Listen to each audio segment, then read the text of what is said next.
Estás viendo este video en la oscuridad de tu cuarto. Si quieres seguir acompañándonos en más historias de terror, dale like y suscríbete. No te olvides, nunca sabes quién podría estar mirándote en este momento. Ahora sí, comencemos.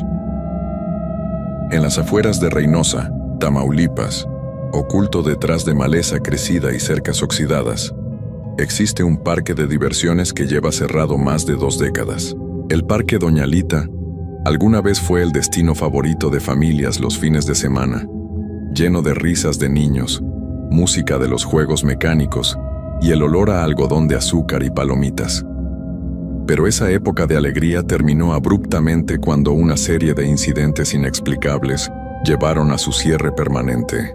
Los detalles exactos de qué sucedió varían según quien cuente la historia.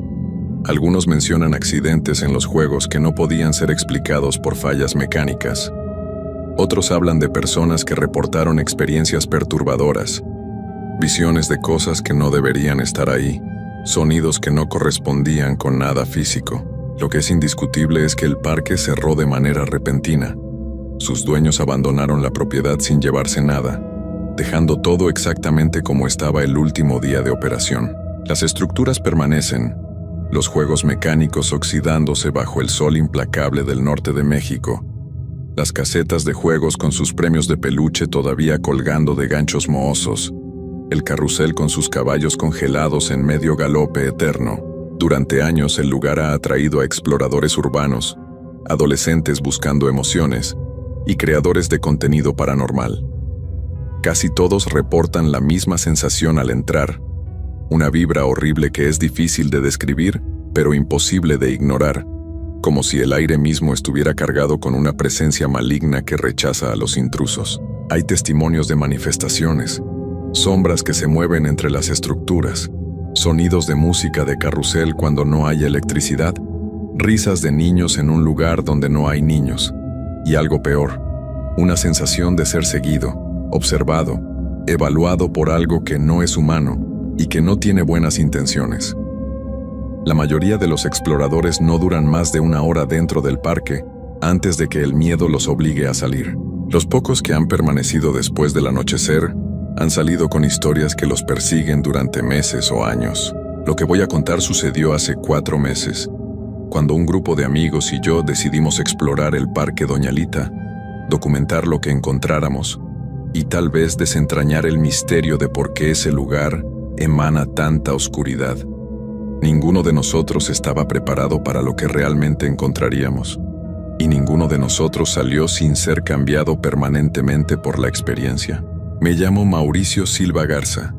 Tengo 28 años y soy videomaker independiente especializado en contenido sobre lugares abandonados y fenómenos inexplicables, originario de Monterrey, Nuevo León. Durante 5 años he estado documentando sitios olvidados, desde hospitales psiquiátricos cerrados hasta pueblos fantasma, creando videos para mi canal donde exploro la historia de estos lugares y ocasionalmente capturo fenómenos que no tienen explicación fácil. Mi audiencia ha crecido considerablemente, lo que me permite dedicarme a esto tiempo completo. La idea de explorar el Parque Doña Lita vino de mis seguidores. Durante meses había recibido mensajes pidiéndome que investigara ese lugar, compartiendo sus propias experiencias o historias que habían escuchado. Finalmente decidí que era momento de hacer el viaje, especialmente después de que uno de mis seguidores me contactó con información específica sobre la historia del parque y cómo acceder al lugar. Organicé una expedición con 3 amigos que frecuentemente me acompañan en estas exploraciones. Sandra, una fotógrafa profesional de 30 años que documenta arquitectura abandonada. Rodrigo, un técnico de sonido de 29 años que graba audio ambiental y ayuda con la producción. Y Carmen, una historiadora aficionada de 32 años que investiga los antecedentes de los lugares que visitamos. Pasamos 2 semanas preparándonos, investigando todo lo que pudimos sobre el Parque Doña Lita. Carmen encontró artículos de periódicos de principios de los años 2000 que mencionaban el cierre, aunque las razones citadas eran vagas, problemas financieros y cuestiones de seguridad. Pero también encontró reportes más inquietantes en foros locales y sitios de chismes regionales. Un usuario anónimo Había escrito hace años sobre su experiencia trabajando en el parque durante sus últimos meses de operación. Describía un ambiente cada vez más tenso entre los empleados, juegos que funcionaban mal de maneras inexplicables, niños que lloraban sin razón aparente al entrar a ciertas áreas, y una sensación general de malestar que crecía conforme pasaban las semanas. El usuario afirmaba que varios empleados habían renunciado repentinamente, citando experiencias que los habían asustado, pero negándose a dar detalles específicos. También había testimonios más recientes de exploradores. Un grupo de estudiantes universitarios había entrado hace 2 años y grabado video con sus teléfonos. En las imágenes se veía claramente el parque deteriorado, pero en varios momentos había anomalías.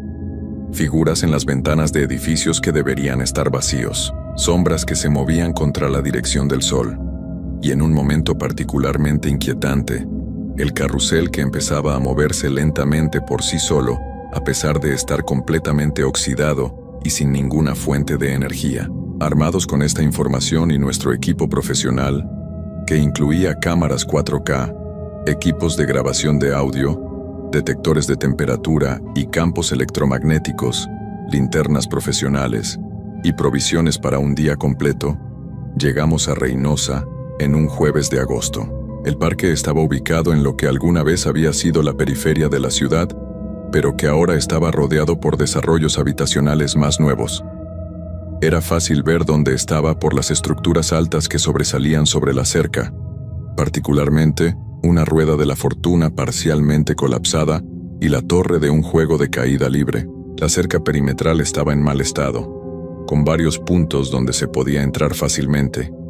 Encontramos una sección donde el alambre había sido cortado, probablemente por exploradores anteriores, y entramos alrededor del mediodía. Queríamos tener varias horas de luz diurna para familiarizarnos con el lugar antes de que oscureciera. Lo primero que golpeó al cruzar la cerca fue el silencio. A pesar de estar en una zona urbana con tráfico cercano, dentro del perímetro del parque había una quietud antinatural. Los sonidos de la ciudad parecían amortiguados, como si una barrera invisible bloqueara el ruido exterior. El segundo impacto fue visual. El parque era más grande de lo que anticipábamos, extendiéndose por varias hectáreas, y todo estaba congelado en el tiempo. Casetas de juegos con sus decoraciones descoloridas pero aún reconocibles. Juegos mecánicos en varias etapas de deterioro, algunos casi colapsados mientras otros parecían sorprendentemente intactos. Bancas donde las familias se habían sentado, ahora cubiertas de óxido y vegetación creciendo a través de las grietas en el metal. Sandra comenzó a tomar fotografías inmediatamente, documentando la decadencia hermosa pero inquietante del lugar.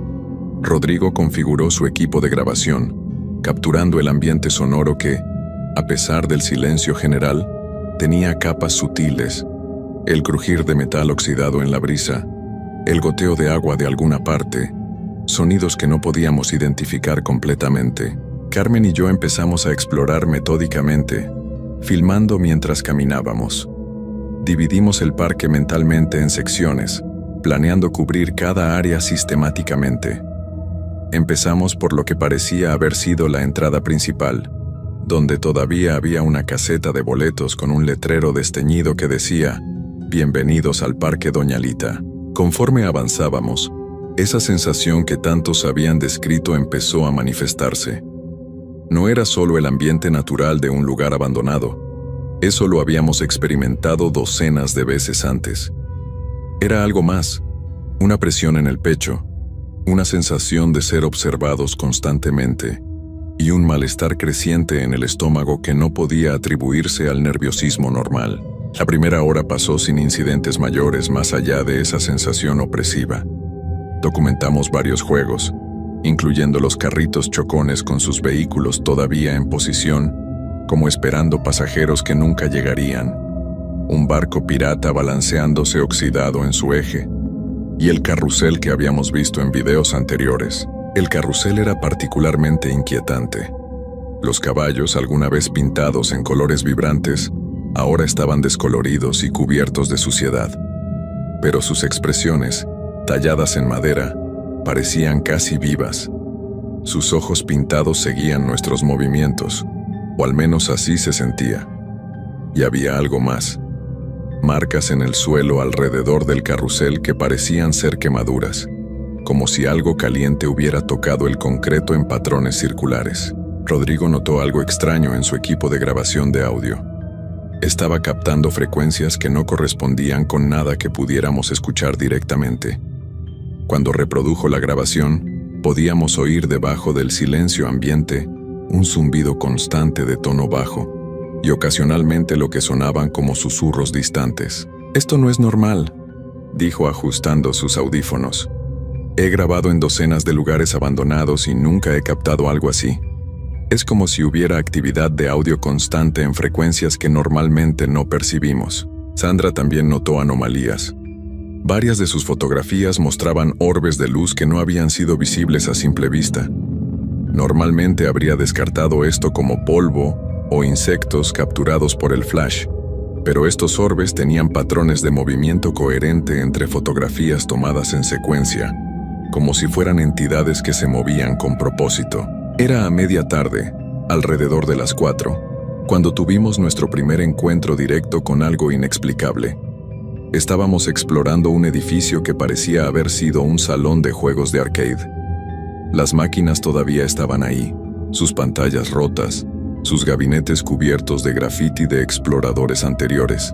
Estábamos documentando los nombres de los juegos, versiones antiguas que ahora serían consideradas retro, cuando una de las máquinas se encendió. No con la pantalla funcionando, la electricidad había sido cortada hace años. Pero las luces decorativas en el exterior de la máquina parpadearon brevemente, un destello rápido de luz amarilla. Luego se apagaron de nuevo. Todos lo vimos. No había forma de negarlo o atribuirlo a imaginación. Revisamos la máquina inmediatamente. No había baterías internas que pudieran haberla alimentado. No había ninguna fuente de energía conectada. Y sin embargo, había tenido suficiente poder para encender luces brevemente. Después de ese incidente, el ambiente cambió. La sensación opresiva se intensificó notablemente. El aire se sentía más pesado, más difícil de respirar. Y todos empezamos a experimentar esa sensación de ser seguidos con mayor intensidad. Múltiples veces nos girábamos bruscamente, convencidos de que alguien estaba justo detrás de nosotros, solo para encontrar nada. Decidimos reagruparnos en un área abierta cerca de la fuente central del parque, que ya no tenía agua, pero que ofrecía buena visibilidad en todas direcciones. Eran las 5 de la tarde, todavía con luz diurna, pero el sol empezaba a bajar. Discutimos si deberíamos quedarnos hasta después del anochecer como habíamos planeado, o salir antes. Carmen, que normalmente era la más escéptica del grupo, votó por irnos. «Hay algo muy mal aquí», dijo, su voz tensa. «No es solo atmósfera inquietante, es algo activo, algo que no quiere que estemos aquí. Pueden sentirlo, ¿verdad? Esa presión constante, como si algo estuviera empujándonos para que nos vayamos». Todos asentimos, pero yo, como líder del proyecto y motivado por la necesidad de contenido para mi canal, argumenté por quedarnos al menos hasta el anochecer. Prometí que si las cosas se ponían demasiado intensas, saldríamos inmediatamente. Fue una decisión que lamentaría profundamente. Conforme el sol se ponía, el parque se transformó. Las sombras se alargaron, creando formas grotescas entre los juegos mecánicos. Los sonidos cambiaron también. Ese zumbido de baja frecuencia que Rodrigo había estado captando se volvió audible para todos nosotros. Una vibración constante que parecía venir del suelo mismo. Y empezamos a escuchar otros sonidos, crujidos metálicos que no correspondían con el viento. Pasos en áreas donde no había nadie. Y ocasionalmente, lo más perturbador, risas de niños distantes. Mantuvimos nuestras luces encendidas y nos movíamos juntos como grupo.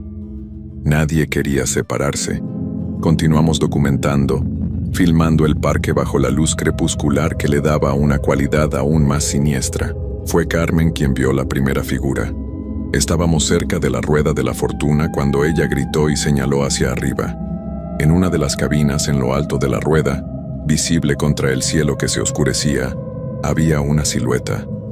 Parecía ser una persona sentada en la cabina, completamente inmóvil. «Hay alguien más aquí», susurró Sandra. Debemos irnos, ahora. Pero algo en esa figura me pareció extraño. Estaba demasiado quieta, y la cabina donde estaba sentada estaba parcialmente colapsada. No debería poder sostener el peso de una persona. Apunté mi cámara con zoom hacia ella, y lo que vi a través del visor me heló la sangre. No era una persona. Era una forma que sugería persona pero sin detalles definidos, como una sombra tridimensional sentada en esa cabina. Y mientras la observaba, giró lo que pasaba por su cabeza hacia nosotros. No tenía rostro, solo una oscuridad uniforme, pero pude sentir su atención fija en nuestro grupo. «Corran», dije, mi voz quebrándose. «No necesitamos más motivación». Empezamos a correr hacia la salida, hacia la sección de cerca que habíamos usado para entrar. Pero el parque que habíamos navegado fácilmente durante el día se había convertido en un laberinto confuso en la oscuridad creciente. Los caminos que recordábamos ya no parecían estar en los lugares correctos. Dábamos vueltas que pensábamos nos llevarían a la salida solo para encontrarnos en áreas completamente diferentes. Y las figuras se multiplicaron, no solo en la rueda de la fortuna, sino en todas partes. Sombras que se movían entre los juegos, formas que nos observaban desde ventanas de edificios, siluetas que bloqueaban caminos obligándonos a tomar rutas alternativas. Rodrigo fue el primero en caer. Tropezó con algo en la oscuridad y se torció el tobillo severamente. Entre Sandra y yo lo ayudamos a levantarse, sosteniéndolo mientras cojeaba. Pero esto nos ralentizó considerablemente. Las risas de niños se volvieron más fuertes, más cercanas. Ya no sonaban distantes, sino como si vinieran de todas direcciones, rodeándonos. Y había algo profundamente equivocado en esas risas. No eran de alegría, sino algo más oscuro. Risas burlonas, maliciosas. Entonces el carrusel empezó a moverse. Podíamos verlo en la distancia, sus caballos subiendo y bajando lentamente, girando con ese movimiento mecánico distintivo. Y podíamos escuchar su música, una melodía distorsionada y desafinada que sonaba como si el mecanismo de música estuviera dañado pero funcionando de todas formas. Finalmente encontramos la cerca, pero cuando llegamos al punto donde habíamos entrado, descubrimos que alguien había reparado el corte. El alambre estaba de nuevo en su lugar, soldado o atado de alguna manera que haría imposible atravesarlo rápidamente. Nos tomó preciosos minutos encontrar otro punto débil, durante los cuales las figuras se acercaban cada vez más, formando un semicírculo alrededor de nosotros. Carmen fue la primera en cruzar la cerca. Luego ayudó a jalar a Rodrigo. Sandra y yo fuimos los últimos. En el momento en que crucé, sentí algo agarrando mi tobillo, una mano helada que emergía del suelo mismo. Grité y pateé, logrando liberarme, pero el contacto dejó una marca, una sensación de frío que penetró más allá de mi piel. Corrimos hacia nuestro vehículo estacionado a una cuadra de distancia. Solo cuando estábamos dentro con las puertas cerradas y el motor encendido, nos permitimos respirar. Miré hacia atrás al parque y vi docenas de figuras alineadas contra la cerca, todas mirando hacia nosotros. No persiguiéndonos más allá del perímetro, pero dejando claro que si regresábamos, no seríamos bienvenidos. Manejé de regreso a Monterrey esa misma noche a pesar de estar exhausto. Ninguno de nosotros quería pasar la noche en Reynosa, no después de eso. Durante el viaje revisamos el material que habíamos capturado. Las cámaras habían grabado mucho, demasiado. En el video se veían claramente las figuras que habíamos visto. No eran trucos de luz ni sombras naturales. Eran formas deliberadas, humanoides pero no humanas, moviéndose con intención. Las grabaciones de audio eran peores. Debajo de todos los sonidos ambientales había voces, docenas de voces susurrando cosas ininteligibles, y ocasionalmente una voz más clara, una voz femenina mayor que repetía una frase una y otra vez. No deberían haber venido. Ahora son parte de esto. Carmen identificó la voz después de investigación adicional. Correspondía a grabaciones archivadas de la dueña original del parque, la mujer de quien tomaba su nombre, Doña Lita. Había fallecido años antes del cierre del parque, pero según registros que Carmen encontró, había estado muy apegada al lugar, considerándolo su legado. Algunos decían que había hecho todo lo posible para mantener el parque funcionando incluso cuando los problemas financieros se acumulaban. Publiqué el video en mi canal, editado y con advertencias claras sobre el contenido perturbador. Se volvió viral inmediatamente, recibiendo millones de vistas en las primeras semanas. Pero la atención vino con consecuencias que no anticipé. Empecé a tener pesadillas cada noche, siempre sobre el parque, siempre perseguido por esas figuras de sombra. Y en las pesadillas, eventualmente me alcanzaban, y cuando lo hacían, me convertía en uno de ellos, atrapado en ese lugar para siempre. Los demás del grupo experimentaban cosas similares. Rodrigo desarrolló un miedo intenso a estar solo después del anochecer.